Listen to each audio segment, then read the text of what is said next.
نحمده ونصلي على رسوله الكريم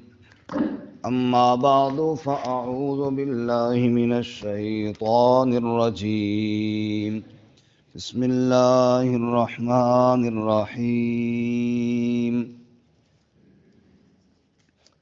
وما أرسلنا في قرية من نذير إلا قال مترفوها إنا بما أرسلتم به كافرون وقالوا نحن أكثر أموالا وأولادا وما نحن بمعذبين قل إن ربي يبسط الرزق لمن يشاء ويقدر ولكن أكثر الناس لا يعلمون وما أموالكم ولا أولادكم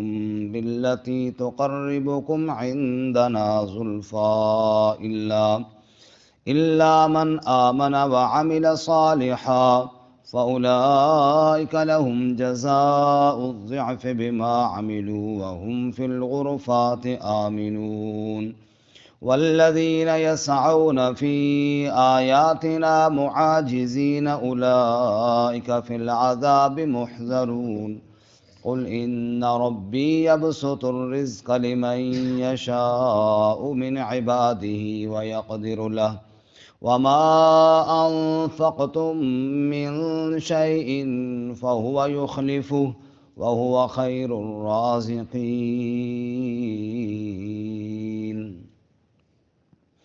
وما أرسلنا في قرية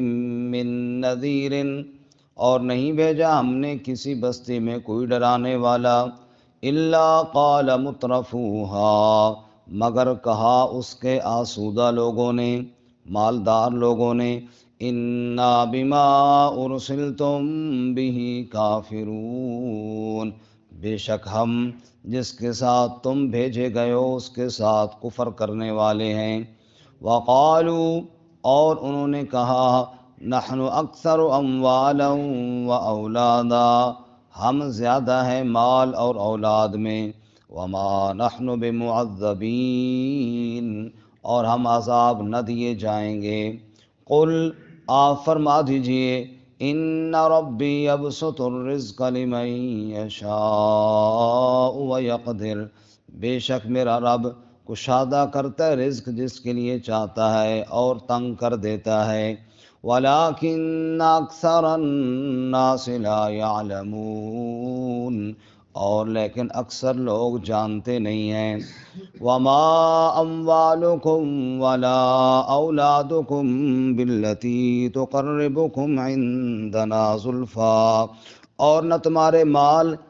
اور نہ تمہاری اولاد ایسی ہے کہ تمہیں قریب کرے ہمارے ہاں نزدیکیوں میں درجوں میں الا من آمن وعمل صالحا مگر جو ایمان لایا اور نیک اعمال کیے فاولئک لهم جزاء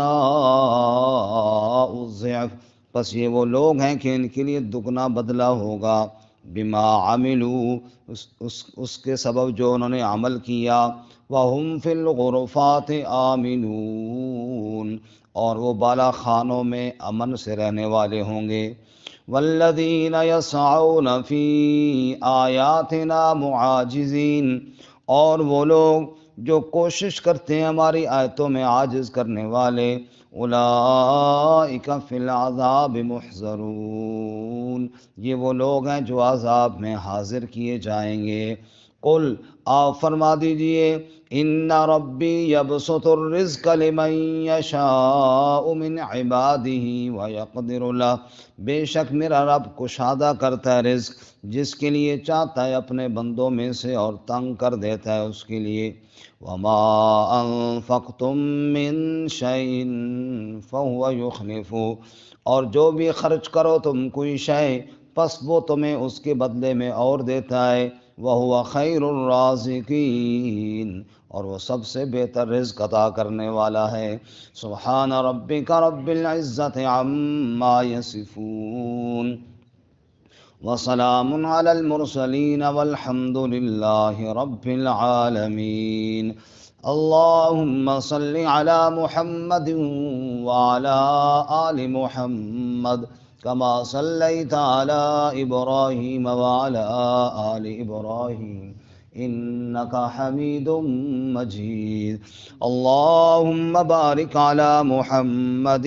وعلى آل محمد كما باركت على إبراهيم وعلى آل إبراهيم إنك حميد مجيد معزز سامعین، سورہ سبا آیت نمبر 34 سے لے کر 39 تک تلاوت کی ہیں۔ اللہ رب العزت ان کے مطابق صحیح بیان کی توفیق عطا فرمائے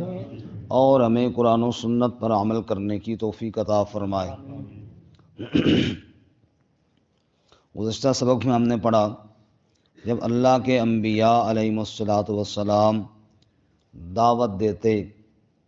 تو جو انکار کرنے والے ہوتے ان میں دو قسم کے لوگ ہوتے، ایک وڈیرے، دوسرے ان کے ماتحت، ان کی بات ماننے والے۔ اللہ فرماتے ہیں محشر والے دن جہنم میں یہ دونوں آپس میں جھگڑیں گے۔ وہ کمزور طبقہ ان متکبرین سے کہے گا تم نہ ہوتے نا تو ہم ایمان لے آتے، تم نے ہمیں گمراہ کیا۔ وہ آگے کہیں گے ہم نے تمہیں کون سا مجبور کیا تھا؟ وہ کہیں گے رات دن کی جو تم تدبیریں بتاتے تھے، چالیں بتاتے تھے، اسی نے تو ہمیں گمراہ کیا۔ بہرحال شرمندگی ہوگی اور آپس میں لڑتے رہیں گے۔ آج کے سبق میں اللہ فرماتے ہیں انبیاء کی تکذیب اور انکار کا ایک سبب مال بھی ہے۔ لوگوں کے پاس مال و دولت آ جائے، خصوصاً جو ہلاک کے ہاتھوں میں جب آ جائے، اور ان لوگوں کے پاس آ جائے جو تکبر سے جن کے دماغ بھرے ہوئے ہیں، تو وہ اللہ کے سچے انبیاء کا انکار کر دیتے ہیں۔ اس غرور میں، اس تکبر میں کہ تم کون ہوتے ہو ہمیں بتانے والے، ہم تم آسودہ لوگ ہیں، ہم تم مالدار لوگ ہیں، ہمارے پاس تو بڑی فراوانیاں ہیں، تمہارے پاس کیا ہے کہ تم ہمیں سمجھا رہے ہو۔ جیسا کہ موسیٰ علیہ السلام کے بارے میں فرعون نے کہا تھا یا قوم الیس لی ملک مصر وہذہ الانہار تجری من تحتی، اے قوم والو تم نے کبھی غور نہیں کیا میں مصر کا بادشاہ ہوں، نہریں بہہ رہی ہیں، یہ باغات ہیں میرے۔ ام انا خیر من ھذا الذی ھو مہین، میں بہتر ہوں یا نعوذ باللہ یہ موسیٰ جو گھٹیا سا ہے یہ بہتر ہے؟ نعوذ، اس کے پاس کیا ہے، تم اس کی بات مانتے ہو میرے مقابلے میں؟ تو وہاں پہ غرور کا باعث، انکار کا باعث وہ مال و متاع اور حکومت اور یہ چیزیں بنی۔ ایسے ہی قارون کو دیکھو اور ان کئی وڈیروں کو دیکھو، اور رسول اللہ صلی اللہ علیہ وسلم کے مخالفین کو دیکھو، ان کو بھی اصل مسئلہ یہی تھا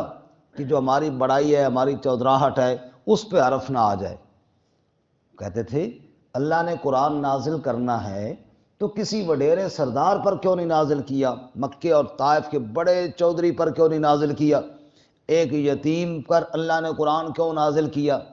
اللہ فرماتے ہیں اسی طرح لوگ انکار کرتے آئے ہیں میرے سچے انبیاء کا، مال کے نشے میں، پیسے کے نشے میں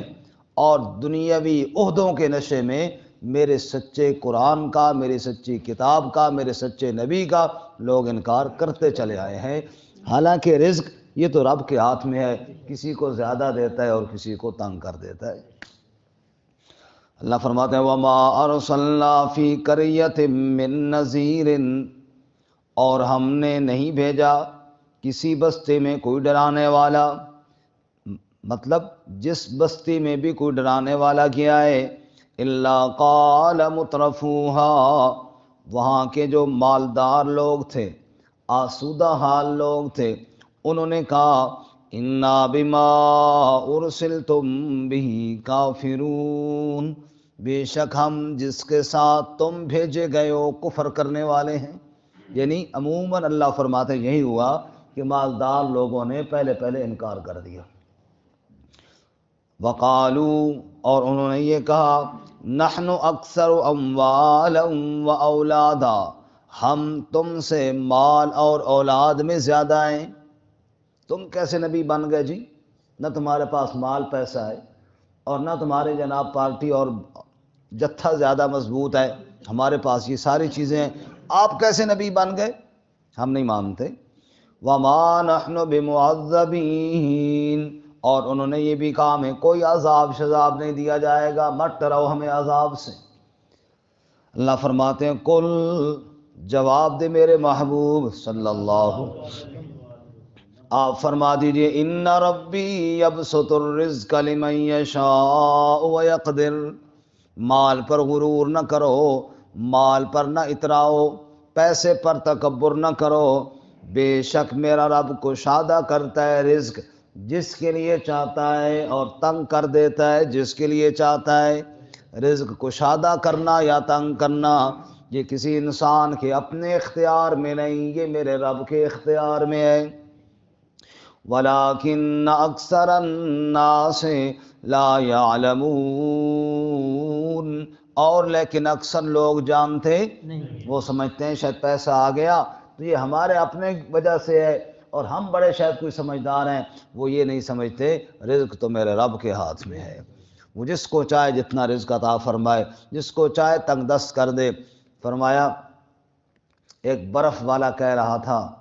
لوگوں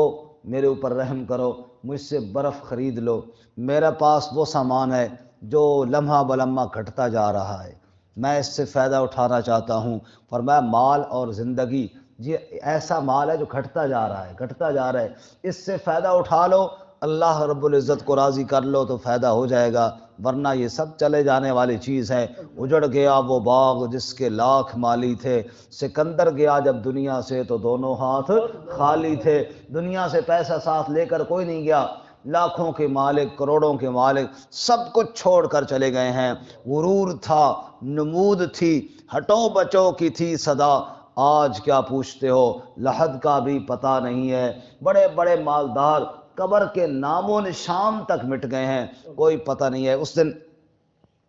میں جا رہا تھا ادھر فیض آباد، ایک بزرگ سے مجھے ملے، مجھے کہنے لگے اس فیض آباد کو فیض آباد کیوں کہتے ہیں جی، آپ پڑھے لکھے لگتے ہیں۔ میں نے کہا مجھے تو نہیں پتہ جی، شاید کسی کہنے لگا او ادھر نیچے دیکھو وہ سیدھا سی قبر ہے، یہ حاجی فیض صاحب کی ہے جس کے نام پر یہ شہر آباد ہے، اور قبر کا نام و نشان تو مٹا ہوا ہے۔ اس نے مجھے دکھائی، پتہ نہیں بزرگ کون تھے، اس نے مجھے بتایا کہ وہ دیکھو وہ نیچے جہاں یہ انجمن فیض الاسلام ہے اس سے تھوڑا نیچے کر کے وہ حاجی فیض صاحب کی قبر ہے جس کے اوپر یہ سارے نقشے بنے ہوئے ہیں، نام ہے اس کا کسی کو پتہ ہی کوئی نہیں ہے کہ وہ کون تھا اور اس کی قبر کی کیا حالت ہو گئی ہے۔ تو کہنے کا مطلب یہ بڑے بڑے لوگ ہیں، بڑے بڑے لوگ ہیں جن کے نام آج تک دنیا لیتی ہے لیکن قبر کا پتہ کوئی نہیں ہے، نام و نشان مٹ گئے، کیا لے کر گئے ہیں دنیا سے اپنے ساتھ، سب کچھ ادھر ہی رہ گیا۔ یہی بات اللہ سمجھا رہے ہیں، اوے لوگو مال پیسے پہ تکبر نہ کرو، دنیا کے اقتدار اور عہدوں کے نشے میں رب کو کبھی ناراض نہ کرو، سب کچھ ادھر ہی رہ جائے گا، نہ کوئی ساتھ لے کر گیا ہے نہ کوئی ساتھ لے کر جائے گا۔ شاعر کہتا ہے دلا غافل نہ ہو یکدم، یہ دنیا چھوڑ جانا ہے، باغیچے چھوڑ کر خالی زمیں اندر سمانا ہے، تیرا نازک بدن بھائی جو لیٹے سیج پھولوں پر ہوئے گا ایک دن مردہ، اسے کرنوں نے کھانا ہے،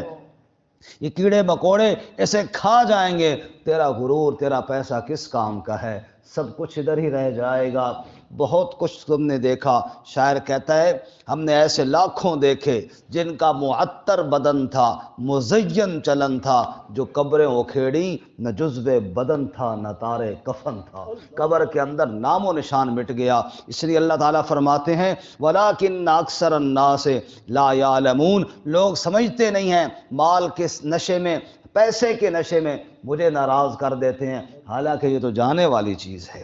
آگے اللہ فرماتا ہے مال پیسہ کوئی ایسی چیز بھی نہیں، اولاد کوئی ایسی چیز بھی نہیں کہ جس کے پاس پیسہ زیادہ ہے یا اولاد زیادہ ہے وہ اتنا اللہ کا قریب ہے۔ فرمایا نا یہ اللہ کے قریب کرنے والی چیز بھی۔ فرمایا وما اموالکم ولا اولادکم الا وما اموالکم ولا اولادکم باللتی تقربکم عندنا زلفا، تمہارے مال اور تمہاری اولاد یہ کوئی ایسی چیز نہیں جو تمہیں ہمارے قریب کر دے، درجوں میں ہمارے قریب کر دے، نانا ایسی چیز نہیں۔ ہاں الا من آمن وعمل صالحا، رب کے قریب کرنے والی چیزیں کون سی ہیں؟ من آمنا، جو ایمان لایا، وعمل صالحا اور نیک عمل کیے، غریب سے غریب بندہ ہو ایمان والا، ہو نیک اعمال کرنے والا، اللہ کے ہاں اس کی عزت ہے، بڑے مالدار کی عزت نہیں۔ رسول اللہ صلی اللہ علیہ وسلم نے ارشاد فرمایا، بعض لوگ ایسے ہیں بکھرے ہوئے بال ہیں، وہ سیدھا ان کے کپڑے ہیں، بیچارے مزدور آدمی ہیں، اور حالت ان کی یہ ہے کسی سے ایک درہم مانگے تو کوئی نہ دے، غریب بندے کو دھار بھی کوئی نہیں دیتا، یار اس نے کب واپس کرنا ہے، ایک درہم مانگے حضور کہتے ہیں اس کو کوئی ایک درہم بھی نہ دے، کسی کے گھر رشتہ لینے کے لیے جائیں تو فوراً دھتکار دیے جائیں، کوئی بات سننے کے لیے تیار نہیں، نہ ان کو کوئی رشتہ دے، نہ ان کو کوئی پیسہ ٹکا دے، اور نہ جناب ان کی بات کی طرف کوئی توجہ کرے۔ وہ دنیا کے اندر تو ایسے ہیں کہ ان کو دعوت پر کوئی نہیں بلاتا، ان کی طرف دھیان کوئی نہیں کرتا، لیکن اللہ کے ہاں اتنا مقام ہوتا ہے ان کا، اگر اللہ سے وہ جنت مانگ لیں اللہ ساری جنت ہی ان کے نام کر دیتا ہے۔ تو عزت تو یہ ہے نا جو اللہ کے ہاں ہے۔ اللہ فرماتے ہیں من آمن وعمل صالحا، جو ایمان لایا اور نیک اعمال کیے، فاولئک لہم جزاء الضعف بما عملوا، یہ وہ لوگ ہیں کہ ان کے لیے دگنا بدلہ ہوگا جو انہوں نے عمل کیا، ایک تو اعمال کا بدلہ، دوسرا غربت کی وجہ سے پریشان رہنے کے بدلے میں بھی اللہ مزید عطا فرمائیں گے۔ وَهُمْ فِي الْغُرُفَاتِ آمنون، اور وہ بالا خانوں میں امن سے رہنے والے ہوں گے۔ وہاں جو کرنسی چلتی ہے وہ ایمان اور اعمال والی چلتی ہے، یہ دنیا کے نوٹ وہاں پر نہیں چلتے، دنیا کا پیسہ وہاں پر نہیں چلتا۔ والذین یسعون فی آیاتنا معاجزین، اور وہ لوگ جو ہماری آیتوں میں کوشش کرتے ہیں عاجز کرنے کی، چاہتے ہیں اللہ کی آیات کے پیغام کو دبا دیا جائے، چاہتے ہیں رسول اللہ صلی اللہ علیہ وسلم کے لائے ہوئے دین کو مٹا دیا جائے، اولئک فی العذاب محضرون، یہ وہ لوگ ہیں جو عذاب کے اندر حاضر کیے جائیں گے۔ اللہ ہمیں عذاب سے محفوظ فرمائے، اللہم اجرنا من النار۔ قل، دوبارہ اللہ فرماتے ہیں کہہ دے میرے محبوب صلی اللہ علیہ وسلم، ان ربی یبسط الرزق لمن یشاء من عبادہ ویقدر له، بے شک میرا رب رزق کشادہ کرتا ہے جس کے لیے چاہتا ہے اپنے بندوں میں سے، اور جس کے لیے چاہتا ہے تنگ کر دیتا ہے۔ وما انفقتم من شیء فہو یخلف، جو بھی تم خرچ کرو کوئی چیز اللہ تمہیں اس کے بدلے میں اور عطا فرمائے گا۔ یہاں پہ غور کریں، ہمارے سبق میں 2 دفعہ ہے جی قل ان ربی یبسط الرزق لمن یشاء ویقدر، اوپر بھی گزر گیا آیت نمبر 36 میں بھی اور یہاں بھی۔ مفسرین فرماتے ہیں 2 جگہ پہ اللہ نے یہ بات فرمائی، مقصد دونوں جگہ پہ الگ ہے۔ اوپر جو کہا تو وہ کافروں کو سمجھانے کے لیے کہا، کفار نے کہا نا مال کے نشے میں انکار کیا، جواب دیا ان ربی یبسط الرزق لمن یشاء ویقدر، مال کے نشے میں انکار مت کرو، رزق تو رب کے ہاتھ میں ہے۔ اور یہاں جو کہا یہ ایمان والوں کو سمجھانے کے لیے کہا، ایمان والوں تم بھی پریشان نہ ہو، رزق ایمان والوں میں بھی کسی کے پاس زیادہ کسی کے پاس کم ہے، تم بھی پریشان نہ ہو، رزق رب کے ہاتھ میں ہے، اللہ کے نام پر دو، اللہ تمہیں اور عطا فرمائے گا۔ فرمایا وما انفقتم من شیء، جو بھی خرچ کرو تم کوئی شے، فہو یخلفہ، بس اللہ تمہیں اس کے بدلے میں اور عطا فرماتا ہے۔ رسول اللہ صلی اللہ علیہ وسلم نے ارشاد فرمایا 2 فرشتے ہیں روزانہ اترتے ہیں اور آ کر یہ صبح صبح دعا کرتے ہیں، ایک فرشتہ کہتا ہے اللہم اعط منفقا خلفا، اے اللہ جو تیرے نام پر خرچ کرنے والا ہو اس کو اور عطا فرما۔ دوسرا فرشتہ کہتا ہے اللہم آت ممسکا تلفا، اے اللہ جو تیرا حق روکنے والا ہے اس کے مال کو برباد فرما۔ فرمایا روزانہ فرشتے یہ 2 دعائیں کرتے ہیں، اس لیے فرمایا وما انفقتم من شیء فہو یخلف وہو خیر الرازقین، اللہ کے نام پر دینے والا کبھی کنگال نہیں ہوتا، کیوں؟ وَهُوَ خَيْرُ الرَّازِقِينَ، جس کے نام پر دیا ہے وہ خیر الرازقین ہے، سب سے بہتر رزق دینے والا کون ہے؟ اللہ۔ اس لیے اللہ تعالیٰ کے نام پر دینے سے رزق میں کمی نہیں آتی۔ اللہ تعالیٰ عمل کی توفیق عطا فرمائے۔